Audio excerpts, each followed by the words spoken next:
Hello guys, aldehydes, ketones and carboxylic acid chapter में आज की वीडियो में हम डिस्कस करेंगे प्रिपरेशन ऑफ कार्बोक्सिलिक एसिड्स। और प्रिपरेशन मेथड्स में हम ये 6 मेथड देखेंगे जिनसे कार्बोक्सिलिक एसिड बनाया जा सकता है। तो चलिए स्टार्ट करते हैं फर्स्ट मेथड से, जिसका नाम है from primary alcohol and aldehyde.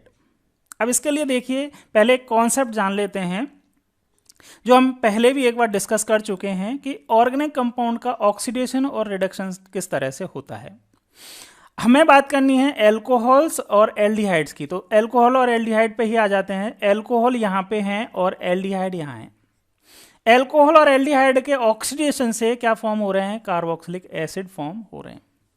अब यहाँ पे ध्यान देना कि ये एल्कोहल है और यहाँ कार्बोक्सिलिक एसिड है, तो बीच में इंटरमीडिएट एसिड एल्डिहाइड बनेगा। मतलब कहने का मतलब क्या है कि अगर आपको एल्कोहल से कार्बोक्सिलिक एसिड बनाना है, एल्कोहल से कार्बोक्सिलिक एसिड बनाना है तो 2 बार ऑक्सीडेशन होगा। तो इसके लिए आपको किसकी रिक्वायरमेंट होगी? यहाँ से अगर आपको यहाँ जाना है तो स्ट्रॉन्ग ऑक्सीडाइजिंग एजेंट की जरूरत होगी, स्ट्रॉन्ग ऑक्सीडाइजिंग एजेंट। और स्ट्रॉन्ग ऑक्सीडाइजिंग एजेंट क्या क्या होते हैं? Potassium permanganate. पोटेशियम परमैंगनेट तीनों ही मीडियम, न्यूट्रल, एसिडिक और बेसिक यानी एल्केलाइन, तीनों ही मीडियम में स्ट्रॉन्ग ऑक्सीडाइजिंग एजेंट की तरह काम करता है। इसके अलावा एसिडिक मीडियम में पोटेशियम डाइक्रोमेट K2Cr2O7 या फिर क्रोमियम ट्राइऑक्साइड, ये भी स्ट्रॉन्ग ऑक्सीडाइजिंग एजेंट की तरह काम करते हैं। तो स्ट्रॉन्ग ऑक्सीडाइजिंग एजेंट की प्रेजेंट में एल्कोहल जो है वो कार्बोक्सिलिक एसिड में कन्वर्ट हो जाएंगे। जैसे यहाँ पे एग्जाम्पल ले रखा है, एग्जाम्पल देख लीजिए। जैसे RCH2OH है। अब यहाँ पे जितने नंबर का कार्बन है उतने नंबर का ही कार्बोक्सिलिक एसिड बन जाएगा। तो यहाँ पे R में जितने कार्बन है, R प्लस एक कार्बन ये है 1, R प्लस 1 बोलूँ तो इतने ही कार्बन का आपका क्या बनेगा? R प्लस 1 कार्बन का ही कार्बोक्सिलिक एसिड बन जाएगा। R मतलब एल्काइल ग्रुप में जितने भी कार्बन होंगे वो आप काउंट कर सकते हैं या जितने प्रोडक्ट बना सकते हैं। तो ये CH2OH ग्रुप जो है वो किस में कन्वर्ट हो जाएगा? COOH में कन्वर्ट हो जाएगा in the presence of strong oxidising agent. दूसरा भी ले सकते हैं, अगर आपने Cr2O7 in the presence of acid H2SO4, क्योंकि एसिडिक मीडियम होना चाहिए, K2Cr2O7 मतलब पोटेशियम डाइक्रोमेट और क्रोमियम ऑक्साइड एसिडिक मीडियम में ही स्ट्रॉन्ग ऑक्सीडाइजिंग एजेंट की तरह काम करेगा। तो इससे भी क्या बन जाएगा? CH2OH मतलब प्राइमरी एल्कोहल जो है वो कार्बोक्सिलिक एसिड में कन्वर्ट हो जाएगा। क्लियर है? तो सिंपल सा ये वाला आप पैटर्न याद रखेंगे तो काफ़ी सारी रिएक्शंस को आप याद रखने में कैपेबल रहेंगे। चलिए दूसरी बात, ये तो एल्कोहल की बात हो गई, अभी तो एल्डिहाइड की बात और करनी है। तो एल्डिहाइड की बात करें तो आप देखो यहाँ से एल्डिहाइड से और कार्बोक्सिलिक एसिड एक स्टेप में ही ऑक्सीडेशन होने से ये कार्बोक्सिलिक एसिड मिल जाएंगे। अब इन रिएक्शंस को हम ऑलरेडी डिस्कस कर चुके हैं। इन रिएक्शंस को कहाँ डिस्कस किया है? आप एल्डिहाइड एंड कीटोन्स की केमिकल रिएक्शंस में इनको डिस्कस कर चुके हैं, सेक्शन 12.4 में। और आपको पता है, अभी मैंने बताया कि एक स्टेप में ही ऑक्सीडेशन हो जाएगा, मतलब आपको वहाँ पे माइल्ड ऑक्सीडाइजिंग एजेंट की ज़रूरत होगी, स्ट्रॉन्ग की ज़रूरत नहीं होगी। आपको याद दिलाने के लिए मैं आपको रिएक्शन दिखा देता हूँ। ये रिएक्शन हम ऑलरेडी पढ़ चुके हैं। कहाँ पे पढ़ चुके हैं? Chemical reactions of aldehyde and ketone, यहाँ पे हम ये रिएक्शन पढ़ चुके हैं। इसमें भी क्या है, एल्डिहाइड जो होता है वो माइल्ड ऑक्सीडाइजिंग एजेंट, जैसे क्या हो सकता है mild oxidising agent? Chromium CrO3 chromium trioxide हो गया, या फिर टोलेंस रिएजेंट हो गया, या फिर Fehling reagent. Chromium trioxide acidic medium में स्ट्रॉन्ग ऑक्सीडाइजिंग एजेंट है, लेकिन न्यूट्रल मीडियम में या फिर बेसिक मीडियम में ये वीक या फिर माइल्ड ऑक्सीडाइजिंग एजेंट है। PCC है ना, PCC जो होता है वो भी क्या है? एक माइल्ड ऑक्सीडाइजिंग एजेंट है। तो ये सभी ऑक्सीडाइजिंग एजेंट जो हैं वो एल्डिहाइड को किस में कन्वर्ट कर देते हैं? कार्बोक्सिलिक एसिड में कन्वर्ट कर देते हैं। तो कहने का मतलब सिंपल सा है कि इनके लिए यहाँ पे एल्डिहाइड से अगर कार्बोक्सिलिक एसिड कन्वर्ट करना है तो यहाँ पे माइल्ड ऑक्सीडाइजिंग एजेंट लिखें, माइल्ड बोलूँ या फिर वीक बोल सकते हैं। माइल्ड या वीक ऑक्सीडाइजिंग एजेंट भी क्या कर सकते हैं? इस कन्वर्जन को ईजिली कर सकते हैं। और ये हम ऑलरेडी डिस्कस कर चुके हैं, तो ज़्यादा डिटेल में इस रिएक्शन के बारे में नहीं जा रहे हैं। बाकी आपको समझ में आ ही गया होगा यहाँ पे, ठीक है। जो पैटर्न है रिडक्शन और ऑक्सीडेशन का ऑर्गेनिक कंपाउंड्स के का, उसको आप याद रखिए, ये रिएक्शन भी उसमें ही इंक्लूड हो जाएगी। चलिए नेक्स्ट रिएक्शन की बात करते हैं। सेकंड रिएक्शन है फ्रॉम एल्काइल बेंजीन। अब यहाँ पे भी देखिए एल्काइल बेंजीन की रिएक्शन कैसे होती है। एरोमेटिक कार्बोक्सिलिक एसिड जो होते हैं उनको ऑक्सीडाइज किया जा सकता है, विग्रस ऑक्सीडेशन करते हैं तो क्या बनते हैं alkyl benzenes with chromic acid और एसिडिक और एल्कालाइन पोटेशियम परमैंगनेट। ऑक्सीडेशन करना है, देखना ध्यान देना, अगेन मैं वही ऑक्सीडेशन और रिडक्शन वाला आपको याद दिलाता हूँ। देखो ये वाला पार्ट है, ये बेंजीन रिंग है, बेंजीन रिंग का तो ऑक्सीडेशन कराना थोड़ा डिफिकल्ट है, लेकिन अगर ये टोलुइन है और यहाँ पे ये CH3 वाला पार्ट यहाँ पे लगा हुआ है, ध्यान देना ये वाली बात, ये CH3 है, CH3 एक तरह से हाइड्रोकार्बन है, तो एल्केन या हाइड्रोकार्बन का आपको क्या कराना है, ऑक्सीडेशन करा के कार्बोक्सिलिक एसिड तक जाना है। तो आप देखो ध्यान देना यहाँ से कितने स्टेप की ऑक्सीडेशन, कितने स्टेप में ऑक्सीडेशन होगी। पहला ऑक्सीडेशन यहाँ होगा, फिर ऑक्सीडेशन ये होगा, फिर 3 स्टेप्स में ये रिएक्शन होने वाली है। तो यहाँ भी आपको क्या चाहिए, एक स्ट्रॉन्ग ऑक्सीडाइजिंग एजेंट चाहिए, स्ट्रॉन्ग ऑक्सीडाइजिंग एजेंट की जरूरत है। क्यों जरूरत है ये समझ में आ गया। तो स्ट्रॉन्ग ऑक्सीडाइजिंग एजेंट क्या ले सकते हैं, वही क्रोमिक एसिड ले सकते हैं और एसिडिक मीडियम में, या फिर एल्कलाइन KMnO4 पोटेशियम परमैंगनेट अभी डिस्कस किया है वो भी ले सकते हैं। होगा क्या, होगा ये कि इसके बेंजीन के साइड चेन जो भी है वो किस में कन्वर्ट हो जाएगी, करेस्पॉन्डिंग कार्बोक्सिलेट सॉल्ट में, और उसका जब एसिडिक हाइड्रोलाइसिस कराया जाएगा तो करेस्पॉन्ड बेंजोइक एसिड फॉर्म हो जाएगी। यहाँ पे कोई फर्क नहीं पड़ता, यहाँ CH3 है या फिर इसकी जगह CH3 की जगह CH2CH3 लगा जाए या फिर कोई लॉन्ग चेन लग जाए, ये कंप्लीटली किसमें ऑक्सीडाइज हो जाएगी, COOH में ही ऑक्सीडाइज हो जाएगी। क्लियर है, समझ में आया। तो यहाँ पे ये रिएक्शन सिंपल सी रिएक्शन है, जैसे एक यहाँ पे और एग्जांपल, जैसे यहाँ पे CH3 दे रखा था, यहाँ पे CH2CH3 दे रखा है, तो भी ये किस में कन्वर्ट होने वाला है, अगेन यहाँ से बेंजोइक एसिड ही बनेगा। तो इस चेन से कोई फर्क नहीं पड़ता। देखो यहाँ पे मैं लिखा भी है, the entire side chain is oxidise to carboxylic group irrespective of length of the side chain. इस साइड चेन का कुछ नहीं, अब इसकी मैकेनिज्म के बारे में हम नहीं जा रहे हैं क्योंकि काम नहीं है इतना ज़्यादा, लेकिन क्योंकि मैकेनिज्म नहीं, आपको प्रोडक्ट याद रहना जरूरी है। तो यहाँ पे ध्यान रखना कि ये साइड चेन की लेंथ कुछ भी हो, अगर स्ट्रॉन्ग ऑक्सीडाइजिंग एजेंट लिया है तो ये साइड चेन सिर्फ COOH में कन्वर्ट हो जाएगी। ठीक है, और एरोमेटिक कार्बोक्सिलिक एसिड ही इस तरह से रिएक्शन कर पाते हैं।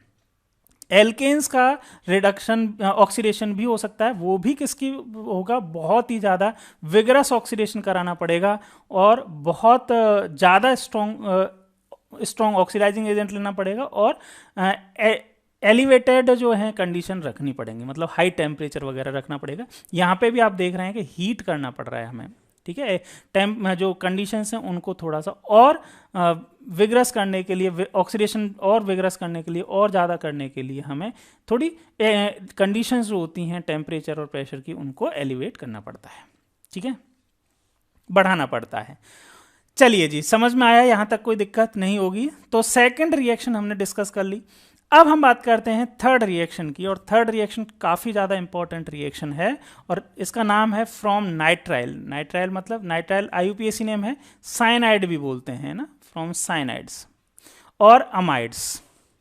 इन साइनाइड और अमाइड से भी क्या बन जाते हैं, कार्बोक्सिलिक एसिड बनाए जा सकते हैं। कैसे बनते हैं, नाइट्राइल और साइनाइड का हाइड्रोलाइसिस कराते हैं तो पहले अमाइड्स बनते हैं, और अमाइड का फर्दर हाइड्रोलाइसिस कराते हैं तो कार्बोक्सिलिक एसिड बनते हैं।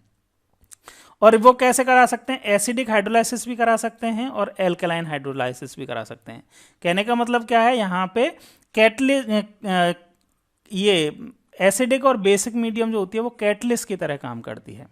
ठीक है, mild reaction condition are use to stop the reaction in the amide stage. मतलब कि अगर ये कंडीशन माइल्ड रख दी जाए, मतलब हीट नहीं किया जाए, ये अगर हीट कर दिया जाता है तो कार्बोक्सिलिक एसिड है, एसिडिक और बेसिक हाइड्रोलाइसिस कराया जाता है ना, और साथ में हीट भी किया जाता है तो फाइनल प्रोडक्ट आपको कार्बोक्सिलिक एसिड बनेगा। लेकिन अगर हीट ना करें, ये हीट ना करें, तो फाइनल प्रोडक्ट आपको क्या मिलेगा, अमाइड मिल जाएगा। ठीक है, माइल्ड कंडीशंस का मतलब है कि हीट ना करें, जो कंडीशंस हैं प्रेशर और टेम्परेचर की उनको बढ़ाएं नहीं, एलिवेट ना करें, तो क्या होगा, एमाइड स्टेज पे, मतलब पहली स्टेज पे ही ये रिएक्शन रुक जाएगी और एमाइड फॉर्म होगी। क्लियर। तो सिंपल है कि अगर आपने क्या लिया है, साइनाइड लिया है और साइनाइड का हाइड्रोलाइसिस करवाया है तो RCONH2 बनता है, और उसका फर्दर हाइड्रोलाइसिस करवाएंगे तो RCOOH बनता है। अमाइड है तो ये वाली रिएक्शन ही अगेन भी अमाइड लिया, जैसे CH3CONH2 लिया तो उतने ही कार्बन का क्या बन जाएगा आपको, जैसे इसमें 2 कार्बन है तो 2 कार्बन का ही कार्बोक्सिलिक एसिड बन जाएगा और NH3 रिमूव हो जाएगा। बेंजामाइड लिया तो बेंजामाइड से बेंजोइक एसिड बन जाएगा। अब ये रिएक्शन कैसे हो रही है, ये तो हमने बात कर ली रिएक्शन की कंडीशंस की। रिएक्शन हो कैसे रही है उसको भी समझ लीजिए। देखो बहुत सिंपल सी तरीके से रिएक्शन हो रही है। कैसे, देखो यहाँ पे H2O का एडिशन होना है, H2O का एडिशन होना है तो यहाँ पे सिंपल सा है कि तरीका मैं बता रहा हूँ, मैकेनिज्म हम आगे अभी देखने वाले हैं। जैसे यहाँ पे H2 लगा दिया और यहाँ पे O लगा दिया तो ये RC डबल बॉन्ड O बन गया और ये NH2 बन गया, तो ये अमाइड बन गया। ओके, अगर इसका फर्दर हाइड्रोलाइसिस करवाया जाए, H2O इसमें अगेन ऐड किया जाए तो कैसे होगा रिएक्शन। देखो यहाँ पे सिंपल सी रिएक्शन होगी, यहाँ अगेन एक H यहाँ पे लगा दिया जाए और एक OH यहाँ लगा दिया जाए। ये तरीका है, मतलब मेथड है, ये मैकेनिज्म नहीं है, ये सिर्फ आपको ट्रिकी वे में समझा रहा हूँ। तो यहाँ से क्या बन जाएगा, RC double bond OH COOH है ना, ये इस तरह से बनेगा RC डबल बॉन्ड OOH, और यहाँ पे NH2 और यहाँ पे H जुड़ जाएगा तो इसको आप NH3 लिख सकते हो, ये बन जाएगा। ठीक है, जैसे यहाँ पे नेक्स्ट इसमें आप देख लीजिए ये एमाइड दे रखा है और H2 आपको ऐड करना है, तो कैसे ऐड करेंगे, यहाँ पे देखो यहाँ पे तो H ऐड कर देंगे और यहाँ पे OH, तो CH3C double bond OOH COOH, तो ये एक एसिड बन जाएगा, कार्बोक्सिलिक एसिड, इथेनोइक एसिड या एसिटिक एसिड और अमोनिया बन जाएगी। इसी तरह से अगर बेंजामाइड दिया है तो यहाँ पे किस तरह से होगा, यहाँ पे H और यहाँ पे OH, तो यहाँ पे क्या हो जाएगा आपको बेंजोइक एसिड बन जाएगा, बेंजीन रिंग COOH और NH2H यानी कि NH3 लिख देंगे। ठीक है, तो ये तो मैंने मेथड बताया कि किस तरह से आप बना रहे हैं इसको। ठीक है, मैकेनिज्म अभी देख लेते हैं तो आपको समझ में आएगा। रिपीट कर दूं थोड़ा सा, पहले साइनाइड में इस तरह से बनाना है, C double bond H2 nitrogen के पास में और O जो है वो यहाँ पे, ठीक है, कार्बन के साथ में इस तरह से ना, और अगेन फर्दर HOH करना है और आपको कार्बोक्सिलिक एसिड बन जाएगा। ये समझ में आया। इसकी मैकेनिज्म हम देख लेते हैं किस तरह से रिएक्शन हो रही है। ये ट्रिक है, मैकेनिज्म नहीं है ना, ट्रिक मैकेनिज्म देखें। एक एग्जांपल लिया मैंने, RC double bond RC triple bond N और या इसका हाइड्रोलाइसिस कराया, एमाइड बना और उसके कार्बोक्सिलिक एसिड बना फर्दर हाइड्रोलाइसिस कराने से। तो रिएक्शन कैसे हो रही है, मैकेनिज्म समझ लीजिए।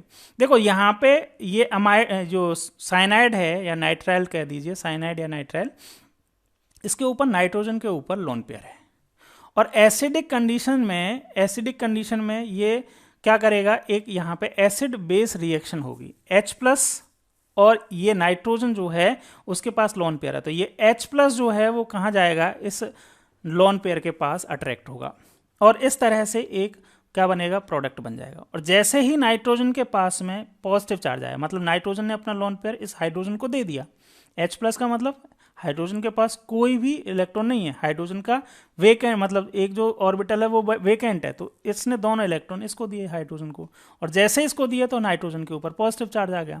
अब पॉजिटिव चार्ज जैसे ही आया तो नाइट्रोजन और कार्बन दोनों में इलेक्ट्रोनेगेटिव, मोर इलेक्ट्रोनेगेटिव नाइट्रोजन पहले से है, और पॉजिटिव चार्ज और आ गया, मतलब और इलेक्ट्रॉन की डेफिशिएंसी हो गई, तो इसके पास और इलेक्ट्रॉन को अट्रैक्ट करने की टेंडेंसी बढ़ गई। तो नाइट्रोजन एक तरह से और ज़्यादा इलेक्ट्रॉन्स को अट्रैक्ट करेगा, और अट्रैक्ट करेगा तो यहाँ पे ध्यान देना, ये जो ट्रिपल बॉन्ड जो है, इस ट्रिपल बॉन्ड का जो पाई बॉन्डेड इलेक्ट्रॉन है वो कहाँ शिफ्ट होंगे, यहाँ शिफ्ट हो जाएंगे नाइट्रोजन की तरफ, और नाइट्रोजन की तरफ शिफ्ट होंगे तो इस कार्बन के ऊपर क्या आ जाएगा, पार्शियली पॉजिटिव चार्ज आएगा। ध्यान देना, इसको पॉजिटिव चार्ज इसके ऊपर है तो ये क्या कर रहा है, इलेक्ट्रॉन को अट्रैक्ट करेगा, क्योंकि इसके पास चांसेस हैं, इसके पास जो पाई बॉन्डेड इलेक्ट्रॉन है उनको अट्रैक्ट करना ईजी है, तो ये अट्रैक्ट करेगा, और अट्रैक्ट करेगा तो इसकी वजह से कार्बन के ऊपर पॉजिटिव चार्ज आ जाएगा। अब पॉजिटिव चार्ज आया और वाटर यहाँ पे पहले से प्रेजेंट है, तो water as a nucleophile, water के पास ऑक्सीजन है और ऑक्सीजन के पास लोन पेयर है, तो लोन पेयर इलेक्ट्रॉन्स जो हैं ऑक्सीजन के, उसकी वजह से वाटर जो है वो एक न्यूक्लियोफाइल की तरह बिहेव करेगा और ये पॉजिटिवली चार्ज कार्बन के ऊपर अटैक कर देगा। ठीक है, पॉजिटिवली चार्ज नहीं बोल सकते, इसको ऐसा बोल सकते हो इलेक्ट्रॉन डेफिशिएंट कार्बन के ऊपर अटैक करेगा। और जैसे ही अटैक करेगा तो जिन इलेक्ट्रॉन्स को नाइट्रोजन पहले अट्रैक्ट कर रहा था वो पूरे के पूरे इलेक्ट्रॉन्स इस नाइट्रोजन के पास में चले जाएंगे। और कुछ इस तरह से कंडीशन बनेगी, जो पाई बॉन्डेड इलेक्ट्रॉन को अट्रैक्ट करना चाह रहा था नाइट्रोजन, उनको अट्रैक्ट पूरी तरह से कर लेगा और ये कार्बन जो है वो वाटर के साथ में बॉन्ड बना लेगा। अब यहाँ पे ऑक्सीजन जो है, ऑक्सीजन ने क्योंकि एक लोन पेयर इलेक्ट्रॉन कार्बन को दिया है तो ऑक्सीजन के ऊपर पॉजिटिव चार्ज आ जाएगा, इस ऑक्सीजन के ऊपर पॉजिटिव चार्ज आ गया। आगे देखना कि यहाँ पे ही नाइट्रोजन के पास जैसे ही लोन पेयर आया तो नाइट्रोजन हाइड्रोजन जो होता है, क्योंकि यहाँ अगेन एसिड बेस रिएक्शन होगी, तो ये H प्लस को क्या करेगा, अपनी तरफ अट्रैक्ट करेगा। अब ये दोनों इलेक्ट्रॉन्स जो हैं, ध्यान देना ये वाले, ये इलेक्ट्रॉन और ये इलेक्ट्रॉन, इनमें एक इलेक्ट्रॉन ये हाइड्रोजन का, इस हाइड्रोजन का भी, तो नाइट्रोजन जैसे इसको अट्रैक्ट करेगा तो ये हाइड्रोजन अपना इलेक्ट्रॉन यहीं छोड़ेगा और क्या करेगा, हाइड्रोजन के इस नाइट्रोजन के साथ में ज्वाइन हो जाएगा। किस तरह से ज्वाइन होगा, देखो दोनों इलेक्ट्रॉन्स जो हैं वो इधर पाई बॉन्ड के फॉर्म में चले जाएंगे। ये जो इलेक्ट्रॉन जैसे पाई बॉन्ड के फॉर्म में ये कन्वर्ट होंगे तो यहाँ पे अगेन लोन पेयर इलेक्ट्रॉन्स आ जाएगा। मतलब कहने का मतलब जैसे ही वही पहली वाली रिएक्शन रिपीट हुई है, ध्यान देना, ये इनसे कंफ्यूज मत होना। ये इसने क्या किया, इस हाइड्रोजन को लिया, हाइड्रोजन को जैसे लिया पॉजिटिव चार्ज आ गया, अट्रैक्ट करेगा, है ना, तो अट्रैक्ट करेगा, ये दोनों इलेक्ट्रॉन्स जो हैं वो यहाँ पे आ जाएंगे। क्लियर है, जैसा यहाँ पे हमने बात की है सेम जो सेकेंड टाइम में यहाँ पे रिपीट हुआ है। क्लियर, और कंडीशन अगेन क्या हो गई, यहाँ से एक H प्लस जो है वो टूट के नाइट्रोजन के साथ जुड़ गया और एक पाई बॉन्ड इलेक्ट्रॉन जो है, पाई बॉन्ड जो है वो यहाँ से टूट गया और यहाँ एक ऑक्सीजन और कार्बन के बीच में एक पाई बॉन्ड फॉर्म हो गया। नेक्स्ट स्टेप में क्या होगा, हाइड्रोजन अगेन H प्लस के फॉर्म में रिमूव हो जाएगा। यहाँ पे देखना, ध्यान देना कि यहाँ पे हाइड्रोजन जो है वो H प्लस के फॉर्म में हट गया, निकल गया, यहाँ से ये हाइड्रोजन H प्लस के फॉर्म में निकल जाएगा। पहले स्टेप में H प्लस के फॉर्म में यूज हुआ था और नेक्स्ट स्टेप में या लास्ट स्टेप में, फर्स्ट स्टेज की लास्ट स्टेप में H प्लस के फॉर्म में निकल गया। इसीलिए हम यहाँ पे बोल रहे हैं कि H प्लस जो है या OH माइनस जो है वो कैटलिस्ट की तरह काम कर रहे हैं, उनकी कॉन्सेंट्रेशन में कोई चेंज नहीं हो रहा है। ठीक है, और जैसे H प्लस के फॉर्म में निकला तो लोन पेयर के इलेक्ट्रॉन्स जो हैं वो इस ऑक्सीजन के पास चले गए और ये पॉजिटिव चार्ज जो है वो घट गया और यहाँ पे कंडीशन क्या बन गई, ये कंडीशंस बन गई और ये क्या फॉर्म हो गया, आप देख ही रहे होंगे, अमाइड बन गया है। मतलब यहाँ से यहाँ तक की रिएक्शन कंप्लीट हो गई है, ये वाली रिएक्शन। इसमें क्या हुआ है ये समझ में आ गया, H प्लस के अटैक की वजह से वाटर का एडिशन हुआ और वाटर के एडिशन से इंटरनली चेंज हुए और एसिड बेस रिएक्शन हुई 2 बार। ठीक है, और फाइनली हमें एमाइड मिल गया। क्लियर, अब जैसे ही एमाइड बना, अभी कंडीशंस जो हैं वो, अभी एमाइड बन चुका है, अब कंडीशंस तो वही हैं, है ना, H प्लस अभी भी अवेलेबल है, तो H प्लस क्या करेगा, फर्दर इस नाइट्रोजन के ऊपर अटैक कर सकता है, क्योंकि नाइट्रोजन के पास जैसे ही लोन पेयर आता है, अगर पॉजिटिव चार्ज आता है तब भी इलेक्ट्रॉन को अट्रैक्ट करता है और जैसे ही उसके पास लोन पेयर आता है तो वो इलेक्ट्रॉन इस लोन पेयर इलेक्ट्रॉन को देना चाहता है, डोनेट करना चाहता है, और डोनेट करने के लिए अगर उसको एसिडिक मीडियम मिल जाता है, H प्लस मिल जाता है, तो वो तुरंत उसको देता है और जैसे ही देता है तो नाइट्रोजन और हाइड्रोजन के बीच में बॉन्ड बन गया, नाइट्रोजन के ऊपर अगेन पॉजिटिव चार्ज आ गया। क्यों पॉजिटिव चार्ज आया, क्योंकि इसने अपने इलेक्ट्रॉन्स जो हैं लोन पेयर इलेक्ट्रॉन हाइड्रोजन को दे दिया, तो इसके पास इलेक्ट्रॉन की डेफिशिएंसी हो गई। अब जैसे डेफिशिएंसी हुई तो क्या होगा, यहाँ अगेन एक वाटर का मॉलिक्यूल अटैक करेगा। कहाँ अटैक करेगा, अब आप प्रिडिक्ट कर सकते हैं, बता सकते हैं आंसर। देखो यहाँ नाइट्रोजन जो है वो भी इलेक्ट्रॉन्स को अट्रैक्ट कर रहा है इस कार्बन से, कार्बन और नाइट्रोजन की इलेक्ट्रोनेगेटिविटी डिफरेंस है, मतलब यहाँ पॉजिटिव चार्ज आ रहा है, और इस ऑक्सीजन और इस कार्बन के भी इलेक्ट्रोनेगेटिविटी डिफरेंस है, मतलब ये ऑक्सीजन भी क्या कर रहा है, इलेक्ट्रॉन्स को अट्रैक्ट कर रहा है। तो ओवरऑल पॉजिटिव चार्ज किसके ऊपर आ रहा है, इस कार्बन के ऊपर आ रहा है, इसीलिए ये जो ऑक्सीजन है वो किसके ऊपर अटैक करेगा, वाटर का ऑक्सीजन न्यूक्लियोफाइल जो है वो किसके ऊपर अटैच होगा, इस कार्बन के ऊपर जाके अटैच होगा और इस कार्बन की इलेक्ट्रॉन की डेफिशिएंसी को फुलफिल करेगा। और जैसे ही कार्बन इसके ऊपर अटैक करेगा तो पाई बॉन्डेड इलेक्ट्रॉन्स जो हैं वो इस ऑक्सीजन के पास आ जाएंगी और कुछ ये कंडीशन बन जाएगी। ठीक है, और यहाँ पे पॉजिटिव चार्ज बन गया, मतलब जैसे ये नाइट्रोजन जो है वो NH3 के फॉर्म में, अब यहाँ देख रहे हैं NH3 के फॉर्म में, अगर इसको एक इलेक्ट्रॉन मिल जाए, लोन पेयर इलेक्ट्रॉन मिल जाए, तो नाइट्रोजन जो है वो NH3 के फॉर्म में निकल जाएगा। NH3 के फॉर्म में यहाँ पे निकल गया ये नाइट्रोजन और यहाँ पे पॉजिटिव चार्ज डेवलप हो गया इस ऑक्सीजन के ऊपर। अब सिंपल है, ऑक्सीजन के ऊपर पॉजिटिव चार्ज है तो ये क्या करे, एक प्रोटॉन को ट्रांसफर कर दे, एक H हाइड्रोजन को H+ के फॉर्म में निकाल दे, और H+ के फॉर्म में जैसे ही निकालेगा तो क्या होगा, ये इलेक्ट्रॉन्स इसके पास आ जाएंगे और पॉजिटिव चार्ज इसके पास खत्म हो जाएगा और क्या बन जाएगा, OH फॉर्म हो जाएगा। मतलब finally RC double bond OH, मतलब यहाँ कार्बोक्सिलिक एसिड बन गया है, ये कार्बोक्सिलिक एसिड बन गया हमारे पास। ठीक है, तो रिएक्शन में दो ही तरह, दो इस पूरी मैकेनिज्म में दो ही रिएक्शन हो रही है, एक तो एसिड बेस रिएक्शन हो रही है और एक न्यूक्लियोफाइल का अटैक हो रहा है। बाकी रिएक्शन मैकेनिज्म इस तरह से समझ में आया। एग्जाम्पल देख लीजिए, एक एग्जाम्पल में क्या है, अगर इथेन नाइट्राइल लिया है, इथेन नाइट्राइल का अगर हाइड्रोलाइसिस करवाएं तो आप प्रोडक्ट बनाना तो जान ही गए, प्रोडक्ट किस तरह से बनाना है, सिंपल सा है। कार्बन के ऊपर क्या लगा देना है हमें, कार्बन के ऊपर ऑक्सीजन लगा देना है O, और यहाँ पे H2 लगा देना है, इस तरह से प्रोडक्ट बना देना है, H2O को ऐड करना है इस तरह से, ठीक है, CONH2 बन जाएगा।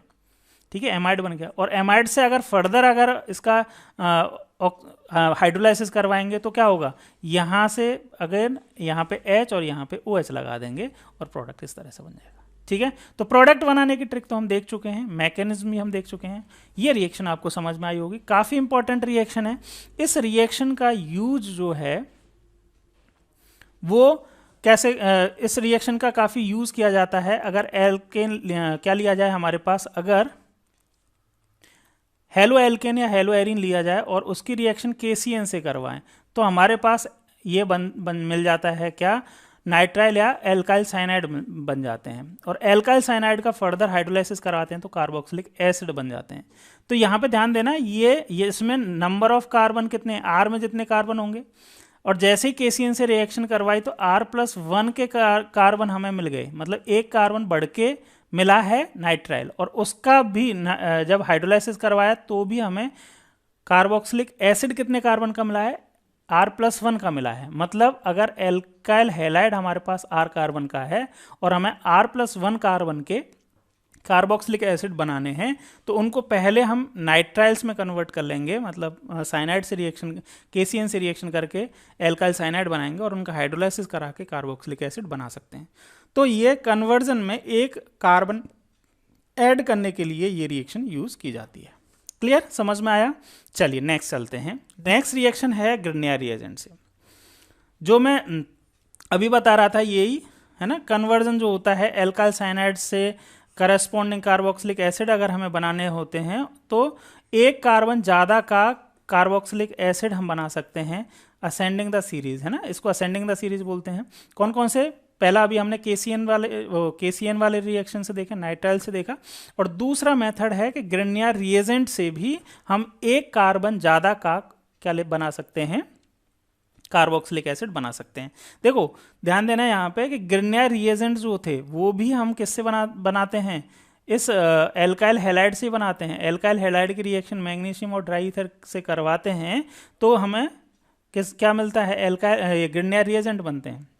और ग्रिग्नियर रिएजेंट की रिएक्शन जब हम CO2 से करवाते हैं, कार्बन डाइऑक्साइड से करवाते हैं इन the presence of dry ether, तो हमें क्या मिलते हैं, एक इंटरमीडिएट एडिशन प्रोडक्ट मिलता है, और इसका हाइड्रोलाइसिस कराते हैं एसिडिक मीडियम में तो कार्बोक्सिलिक एसिड फॉर्म होते हैं। ठीक है, तो यहाँ पे देख लो, यहाँ पे जो एल्काइल हैलाइड है उसमें R नंबर में कार्बन है ना, R नंबर में कार्बन है, और यहाँ पे R+1 कार्बन है। तो अगर सीरीज को असेंडिंग ऑर्डर में करना है, मतलब एक कार्बन बढ़ा के करना है कार्बोक्सिलिक एसिड की तरफ, तो हम इन दोनों में से कोई भी मेथड यूज कर सकते हैं। ग्रिग्नियर रिएजेंट वाला मेथड यूज कर सकते हैं या फिर एल्काइल नाइट्राइल या एल्काइल साइनाइड वाला मेथड यूज कर सकते हैं। चलिए जी, ये तो बात हुई असेंडिंग द सीरीज की। अब रिएक्शन की बात कर लेते हैं, ग्रिग्नियर रिएजेंट से रिएक्शन किस तरह से होती है। तो ग्रिग्नियर रिएजेंट से अगर रिएक्शन करवाएं कार्बन डाइऑक्साइड की तो हमें कार्बोक्सिलिक एसिड मिलते हैं। अगर ग्रिग्नियर रिएजेंट की रिएक्शन कार्बन डाइऑक्साइड और बाद में उसका एसिडिक हाइड्रोलाइसिस कराते हैं तो कार्बोक्सिलिक एसिड फॉर्म होते हैं। कैसे होते हैं, इसकी मैकेनिज्म अगर थोड़ा सा देखना चाहें तो देख लीजिए, काफ़ी इंपॉर्टेंट रिएक्शन है इसलिए थोड़ा सा इसके बारे में डिटेल में बात करना है। देखो RMgX में जो एल्काइल ग्रुप जो होता है वो नेगेटिव चार्ज होता है, क्योंकि मेटल है तो मेटल पॉजिटिव चार्ज होता है। अब इसमें देखो ध्यान देना, ये C डबल बॉन्ड O जो है ना, इसको ओवरऑल मॉलिक्यूल्स को अगर मॉलिक्यूल की बात करें तो मॉलिक्यूल तो नॉन पोलर है, मॉलिक्यूल कैसा है, नॉन पोलर। लेकिन कार्बन डबल बॉन्ड ऑक्सीजन जो बॉन्ड है ये कैसा बॉन्ड है, पोलर बॉन्ड है। पोलर का मतलब कि कार्बन और ऑक्सीजन की इलेक्ट्रोनेगेटिविटी में डिफरेंस है, तो कार्बन के ऊपर पॉजिटिव चार्ज होगा और ऑक्सीजन के ऊपर नेगेटिव चार्ज होगा। इसी तरह से इसके ऊपर पॉजिटिव है तो इसके ऊपर नेगेटिव चार्ज होगा। तो ये बॉन्ड तो पोलर है, लेकिन ओवरऑल मॉलिक्यूल जो है वो कैसा है, नॉन पोलर है, क्योंकि ये जो बॉन्ड एंगल है कार्बन और ऑक्सीजन के बीच में ये 180 के एंगल में, मतलब ये लीनियर मॉलिक्यूल है। ठीक है, तो डाइपोल मोमेंट वगैरह कैलकुलेट करना होता है, वो अलग बात है, उस पर नहीं जाएंगे। यहाँ पे सिंपल सी एक चीज़ समझ लीजिए कि ये मॉलिक्यूल जो है ओवरऑल CO2 वो तो नॉन पोलर मॉलिक्यूल है, लेकिन कार्बन ऑक्सीजन बॉन्ड पोलर है।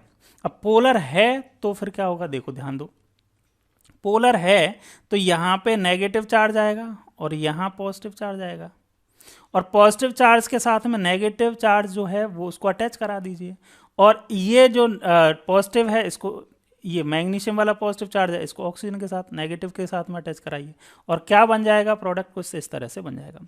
देखो R है ना, जो R माइनस है उसको किस तरह से इस कार्बन के ऊपर, ये C डबल बॉन्ड O, ये तो एस सच है ये वाला पार्ट, ठीक है, और ये जो है पॉजिटिव नेगेटिव जो मैंने लिखा है ये नेगेटिव बन गया है, तो यहाँ पे एक पाई बॉन्डेड इलेक्ट्रॉन ब्रेक हुआ, पाई बॉन्ड ब्रेक हुआ, और यहाँ पे एक सिंगल बॉन्ड रह गया, और इस ऑक्सीजन नेगेटिव के ऊपर Mgx जुड़ गया, पॉजिटिव नेगेटिव पॉजिटिव, और इस कार्बन पॉजिटिव के ऊपर R नेगेटिव जुड़ गया, R नेगेटिव जुड़ गया। इस तरह से एक एडिशन प्रोडक्ट फॉर्म हो गया। अब इस एडिशन प्रोडक्ट का जब एसिडिक हाइड्रोलाइसिस करवाना होगा तो एसिडिक हाइड्रोलाइसिस किस तरह से होगा, देखो अब यहाँ पे भी देखो कार्बन और ऑक्सीजन में से कौन, किसके पास इलेक्ट्रोनेगेटिविटी ज़्यादा है, ऑक्सीजन की, तो इसमें ये पॉजिटिव वाला पार्ट है ना, और ये वाला पार्ट जो है वो नेगेटिव वाला पार्ट है। ठीक है, तो यहाँ पे ये OH आ जाएगा और यहाँ पे H आ जाएगा, तो फाइनली रिएक्शन जो फाइनल प्रोडक्ट जो बनेगा वो RC डबल बॉन्ड OH बन जाएगा, और साथ में MgOH और X बनेगा। ये समझाने के लिए मैंने आपको बताया है, ठीक है, इस तरह से रिएक्शन हो जाती है। ठीक है, स्टेप अप रिएक्शन है, ये हम बात कर चुके हैं।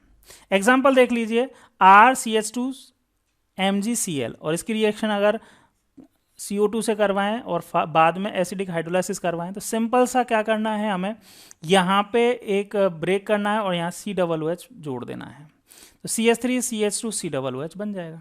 पूरी मैकेनिज्म देखनी है तो वो इस तरह से रिएक्शन मैकेनिज्म हो जाएगी, R की जगह CH3CH2 ले लेंगे। ठीक है, तो ये रिएक्शन हुई गर्नियर रिएजेंट से। चलिए जी, नेक्स्ट हम बात करें, अच्छा ये प्रोडक्ट्स के नेम है, प्रोडक्ट्स के नेम आप जानते हैं। ओके, नेक्स्ट रिएक्शन की बात करते हैं, from acyl halide and anhydride. Anhydride और एसाइल हैलाइड या एसिड हैलाइड बोलें, ठीक है, एसाइल हैलाइड और या एसिड हैलाइड और एनहाइड्राइड के हाइड्रोलाइसिस से क्या फॉर्म होते हैं, कार्बोक्सिलिक एसिड फॉर्म होते हैं। एसिड क्लोराइड जब हाइड्रोलाइज की जाती है वाटर से तो वो क्या देते हैं, कार्बोक्सिलिक एसिड देते हैं। ठीक है, लेकिन सिर्फ न्यूट्रल मीडियम में अगर ये रिएक्शन कराई जाती है तो रिएक्शन थोड़ी स्लो होती है, लेकिन अगर जल्दी करानी है रिएक्शन तो उसको हम किससे करवा सकते हैं, बेसिक मीडियम में रिएक्शन करा सकते हैं। एसिड हैलाइड की रिएक्शन बेसिक हाइड्रोलाइसिस करवाया जाए, एल्कलाइन हाइड्रोलाइसिस करवाया जाए तो रिएक्शन काफ़ी फास्ट होती है, लेकिन यहाँ पे जो फॉर्म होते हैं वो कार्बोक्सिलेट सॉल्ट फॉर्म होते हैं। यहाँ तो आयन बना हुआ है क्योंकि यहाँ पे बेस लिखा नहीं है, मतलब अगर NaOH होता, सपोज यहाँ पे NaOH होता तो यहाँ RCOONA बन जाता। ठीक है, RCOONA बन जाता, और साथ में अगर इसका इस कार्बोक्सिलेट सॉल्ट का एसिडिक हाइड्रोलाइसिस करवाते हैं तो हमारे पास कार्बोक्सिलिक एसिड बन जाते हैं। अच्छा, ये तो बेसिक मीडियम की या एल्कलाइन मीडियम, एल्कलाइन हाइड्रोलाइसिस की बात हुई।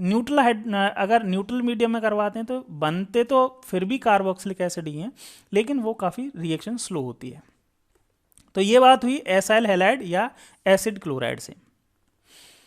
नेक्स्ट हम बात करते हैं एनहाइड्राइड। तो एनहाइड्राइड की रिएक्शन की बात करें तो देखो एनहाइड्राइड जो होते हैं वो कैसे बनते हैं, एसिड के डिहाइड्रेशन से ही बनते हैं। कार्बोक्सिलिक एसिड जैसे RCOOH, और दूसरा भी मॉलिक्यूल मैंने ले लिया HOC डबल बॉन्ड R, मतलब सेम ही मॉलिक्यूल है, लिखने में थोड़ा सा अलग कर दिया। तो इसमें से क्या होता है, इस तरह से वाटर का मॉलिक्यूल रिमूव हो जाएगा, -H2 हुआ, तो ये जो बना है RC double bond O, RC double bond O, और ये भी RC डबल बॉन्ड O, ठीक है। तो इसका तो होल ट्वाइस कर दिया, ये this is whole twice and O, ठीक है। तो इसको क्या बोलते हैं, एनहाइड्राइड। तो एनहाइड्राइड जो बनते हैं वो डिहाइड्रेशन से बनते हैं, जैसे यहाँ पे ये लिखा हुआ है।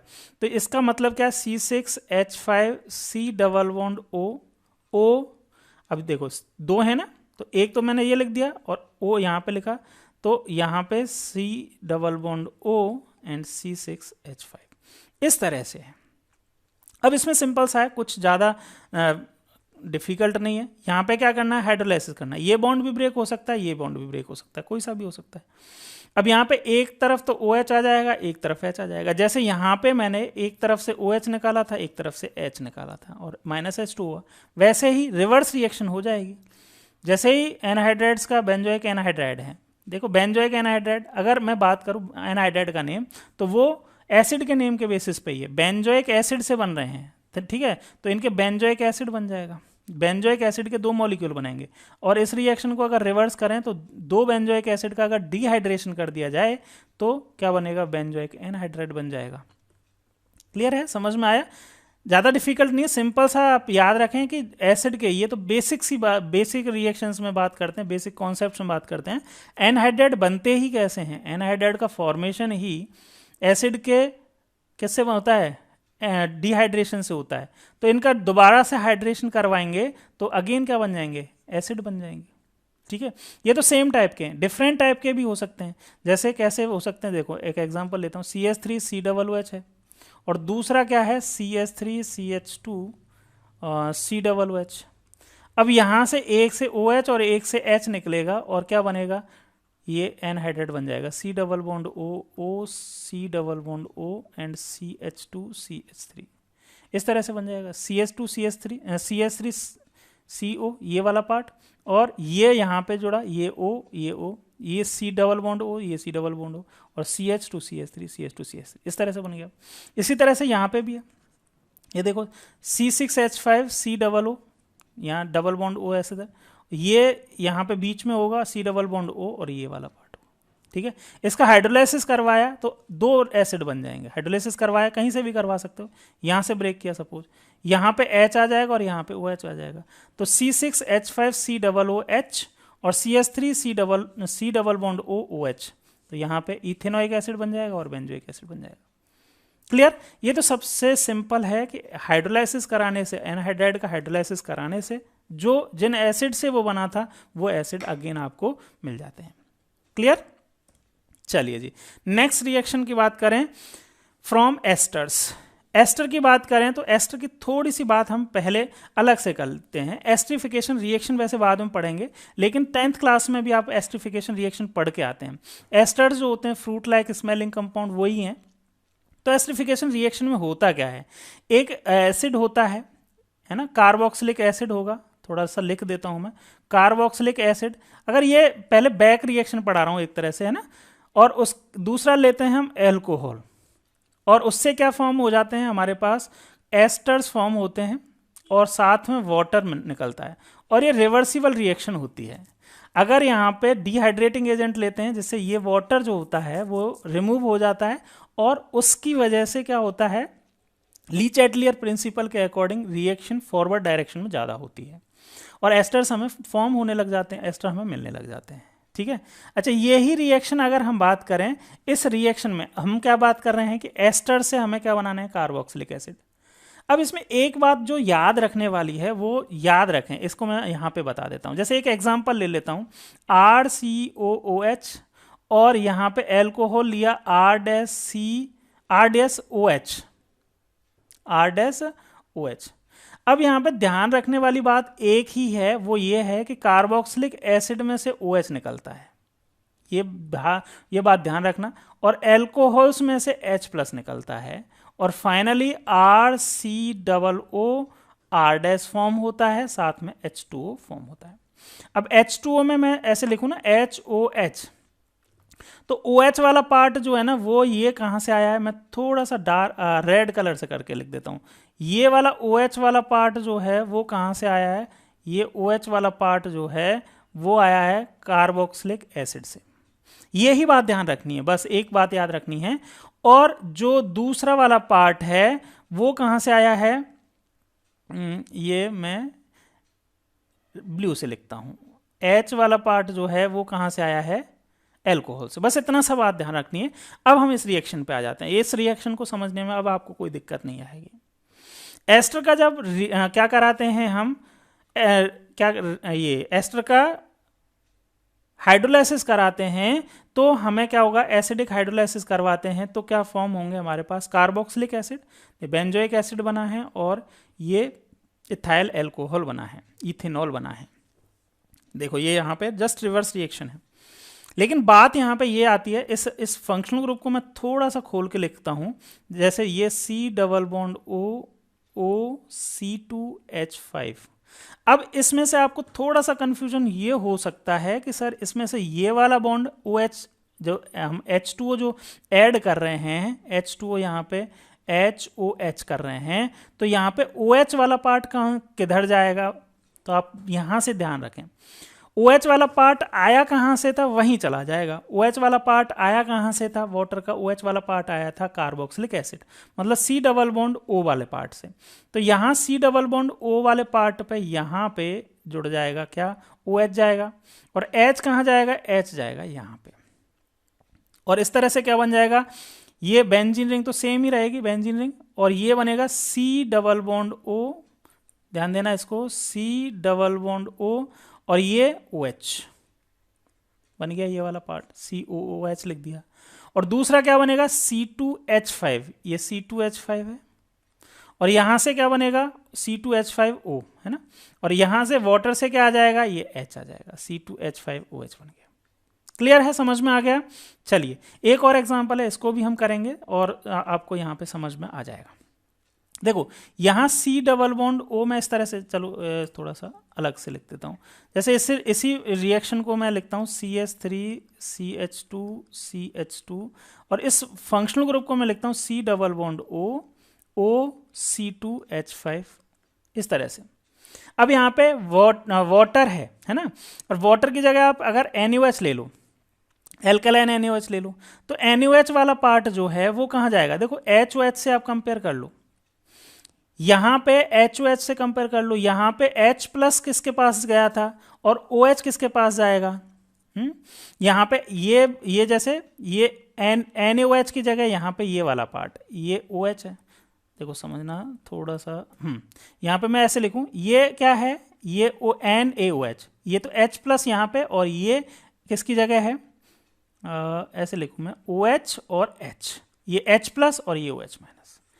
ठीक है, तो सिंपल सा है कि किसके साथ जाएगा, सिंपल आप बहुत इजीली समझ जाओगे, OH की जगह H की जगह ये Na आ गया, और कुछ नहीं डिफरेंस है। तो यहाँ पे क्या जुड़ जाएगा, ये इस तरह से ब्रेक डाउन होगा। यहाँ OH लगना था ना, तो H तो है नहीं इसमें, क्या है Na है, तो Na लग जाएगा ONA, और H वाला पार्ट यहाँ पे लग जाएगा, और फाइनली प्रोडक्ट क्या फॉर्म हो जाएगा, ये सॉल्ट फॉर्म हो जाएगा और एल्कोहल फॉर्म हो जाएगा। अब सॉल्ट है, सॉल्ट का हम एसिडिक हाइड्रोलाइसिस करवाएंगे तो उसके करेस्पॉन्डिंग हमें कार्बोक्सिलिक एसिड बन जाएगा। क्लियर है, समझ में आया। तो ये थी method of preparation of carboxylic acid. मिलते हैं नेक्स्ट वीडियो में, तब तक के लिए थैंक यू।